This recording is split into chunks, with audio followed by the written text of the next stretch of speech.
भाभी जाग उठी। करुणा बचपन से ही कामकाज में निपुण है।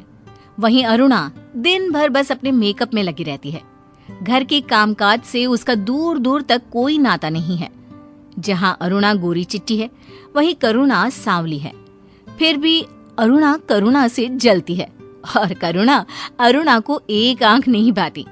अरुणा हमेशा करुणा की बेइज्जती करती रहती है और चाहती है कि कोई भी उसकी ओर देख ना पाए। एक रोज करुणा को लड़के वाले देखने आते हैं। काली कलूटी कहीं की, इसे तो कोई पसंद ही नहीं करेगा। किस्मत फूटी होगी जो इस करिया को लेकर जाएगा।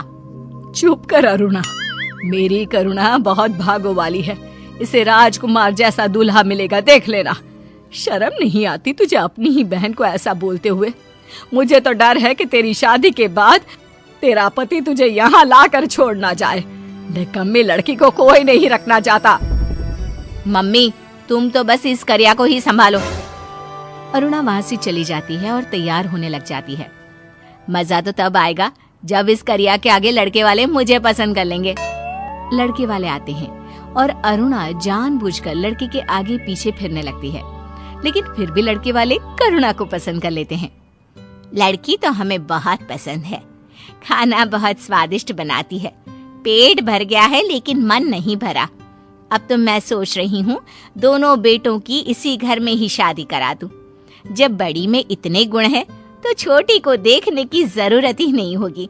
बहन जी, मैं अपने दोनों लड़कों के लिए आपकी दोनों लड़कियों को पसंद करती हूँ। आपने तो मेरी सारी चिंता ही दूर कर दी। अरुणा और करुणा की शादी धूमधाम से एक ही दिन हो जाती है। अब तक जो बहनें थी, आज देवरानी जेठानी बन जाती है। करुणा को लगता है कि अरुणा अब सुधर जाएगी, लेकिन उसकी जलन कम होने की जगह और बढ़ जाती है। पार्वती भी अरुणा के लक्षण देख उसे पसंद नहीं करती। एक रोज पार्वती गुस्से में अरुणा से कहती है, क्या सोचा था और क्या निकली? दिन भर ये लिपा पोती करने से ही तू सुंदर नहीं लगेगी। कुछ सीख मेरी करुणा से कि घर कैसे संभाला जाता है। मैंने तो तुझे करुणा को देखकर पसंद किया था, मती मारी गई थी मेरी। मम्मी जी, मैं कुछ भी कर लूं, आपको तो पसंद आने वाला ही नहीं है। अरुणा तमतमा के वहां से चली जाती है। कुछ दिनों बाद पार्वती अपने दोनों बेटों को बुलाकर कहती है, अजय विजय, मैं आज से इस घर की बागडोर करुणा के हाथ में सौंपती हूँ। इस घर में अब जो कुछ होगा वो करुणा के इशारे पे होगा। ये सब सुनकर अरुणा बर्दाश्त नहीं कर पाती और उसी रात करुणा के कमरे में चली जाती है। तुम यहाँ इतनी रात को, कोई बात है क्या?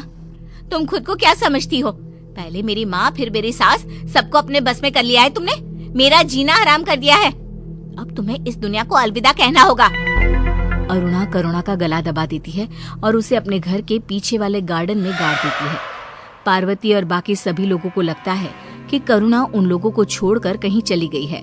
करुणा के जाने से पार्वती की हालत नाजुक हो जाती है और घर की बागडोर अरुणा के हाथ में आ जाती है। अब ये बुढ़िया भी मर जाए, रहा सहा कांटा भी निकल जाएगा।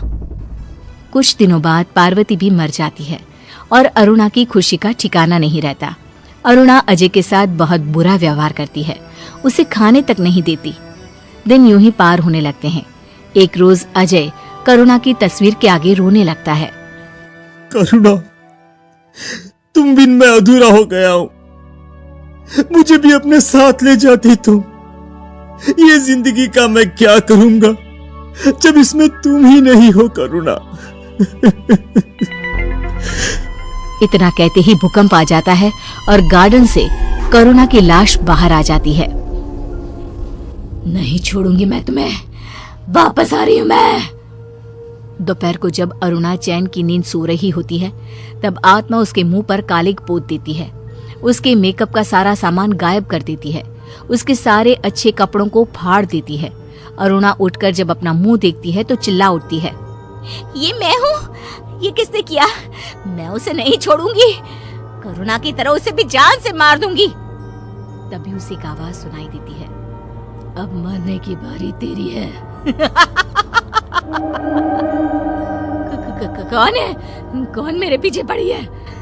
अरुणा अपना मुंह धोती है तो उसके चेहरे से खून टपकने लगता है। कमरे में आकर वो अपना मुंह पोंछती है और उसका मेकअप बॉक्स गायब दिखता है। मेरा मेकअप नहीं है। अब मैं विजय के सामने ऐसे जाऊंगी तो वो मुझे प्यार नहीं करेगा। सारे कपड़े भी फटे हैं। ये कहीं वो आवाज वाली की तो करतूत नहीं है। अरुणा बुरी तरह डर जाती है। डरते हुए वो जल्दी जल्दी खाना बनाती है। विजय घर आते ही अरुणा को देखकर कहता है, ये आज इतनी गंदी दिख रही हो तुम। चलो, भूख लग रही है, जल्दी से खाना लगा दो। तुम मेरे साथ रसोई में चलो। इस घर में कोई है, मुझे बहुत डर लग रहा है। तुम भी क्या बच्चों की तरह कर रही हो? मैं बहुत थक गया हूँ। अरुणा रसोई में जाती है तो देखती है कि सारा खाना जमीन पर गिरा हुआ है। कान्हैया, मुझे पता है तुम यही हो। अरुणा को वही हंसने की आवाजें आने लगती है।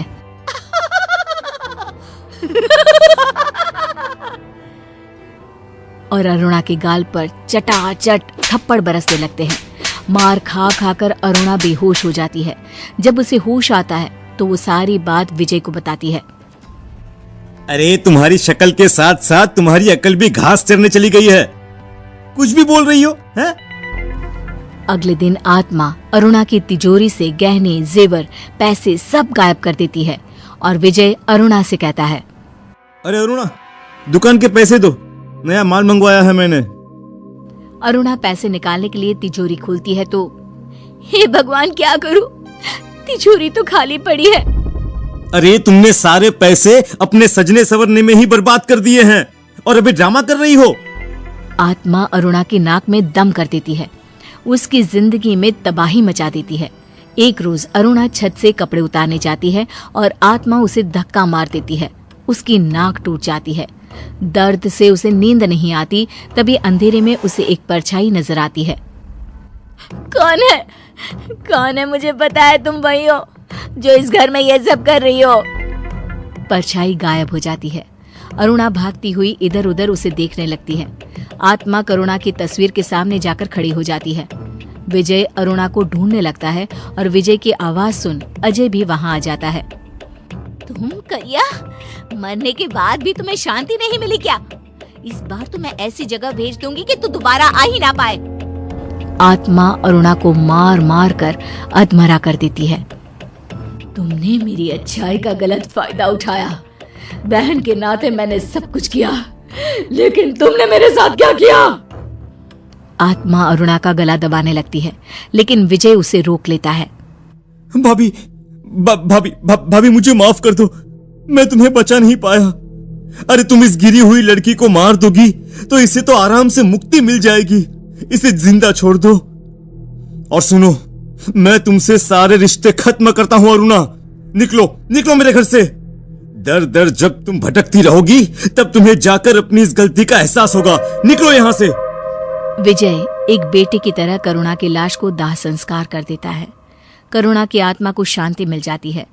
विजय दूसरी शादी कर अपना घर बसा लेता है और सबसे जलने वाली अरुणा इसी तरह मारी मारी फिरती रहती है।